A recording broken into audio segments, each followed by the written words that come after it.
Hello. What are the differences between service and emotional support animals?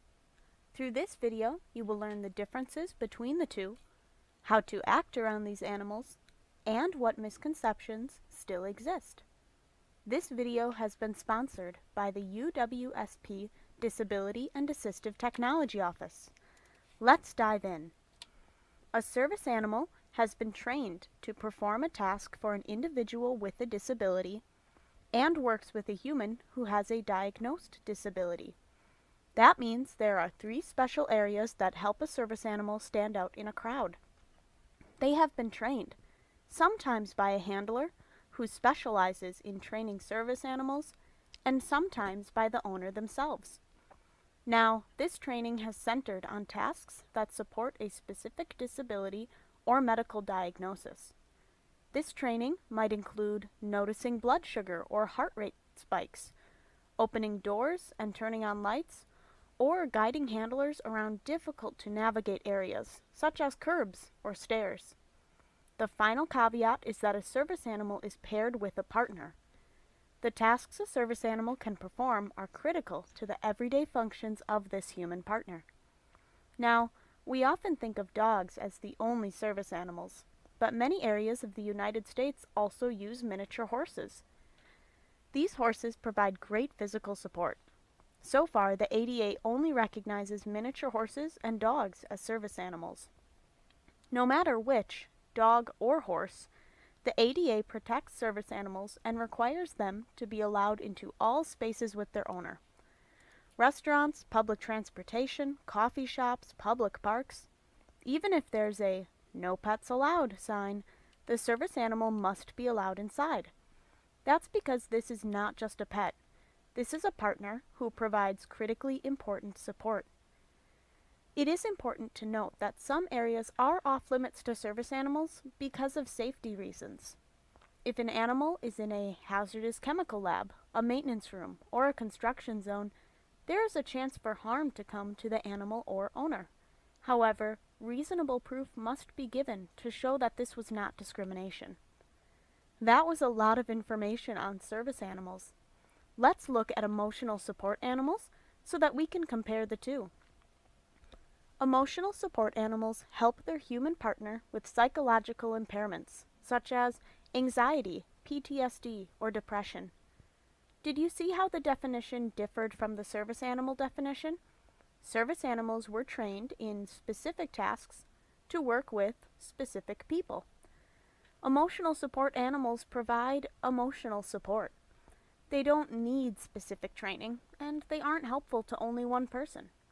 Any species of animal can become an emotional support animal. However, these are only protected by the Fair Housing Act. That means an emotional support animal is allowed to live with their owner, but cannot enter buildings and businesses like a service animal can. Here's a helpful chart that we use to compare service animals and emotional support animals. Service animals are ADA covered, trained to tolerate a wide variety of experiences, environments, and people, may live with their owners, and are trained to support a specific person. Emotional support animals may live with their owners and primarily provide emotional support through their presence. It may sound like a service animal is more prestigious, but that isn't the case. Each animal is providing comfort and care to a human who needs them. These animals have jobs. Since service animals are working, it's important that we treat animals and their owners with respect when they are in public. These service animals get time off to just be free and lazy and have fun, but that doesn't happen when they are in public.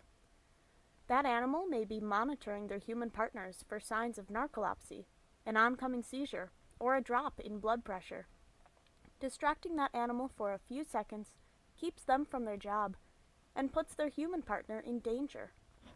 The best way to interact with a working animal is to not do so without permission. That means no touching, feeding, deliberately scaring or distracting, and not trying to call them over to you. It's absolutely okay to talk to someone who has a service animal with them. Just don't ask why they need the animal. Ask to see paperwork, or act like that animal is more important than them. It's also important to note that comments like, I would love to have an emotional support or service animal are actually very rude. Think about the animal like you would a wheelchair or an oxygen tank. They are medical necessities. If you needed a service animal, you would also need the medical conditions that make the animal necessary.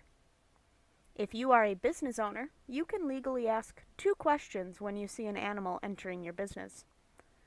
Is this a service animal? And is the animal trained to perform a service? These 2 questions give you enough information to know if the animal can be legally allowed inside your store. Now, there are quite a few misconceptions about working animals, but there are 2 important ones that are still a problem in society. The first misconception is that working animals need special harnesses, tags, and gear. That's not true. No law or regulation requires these working vests, and many people buy them because their dog isn't taken seriously without it. Now, some people buy the vests and pretend that their pet is ADA protected. Those people take untrained pets into restaurants, theaters, and homes and are putting people and animals in danger and creating negative stigma for real service dogs. A working dog doesn't relieve itself inside a building. A working dog doesn't lunge, snap, or growl at passerby. A working dog listens to commands and stays close by their owner. These fake service dogs are a problem because, as our second misconception states, you cannot identify a real service animal just by looking at it. Working animals play a vital role in our community. They provide medical assistance to human partners. We at the UWSP Disability and Assistive Technology Center hope that this video helped you learn the difference between emotional support and service animals and helped you understand how to interact around these animals. For more information, please contact us through phone, email, or stop by our office.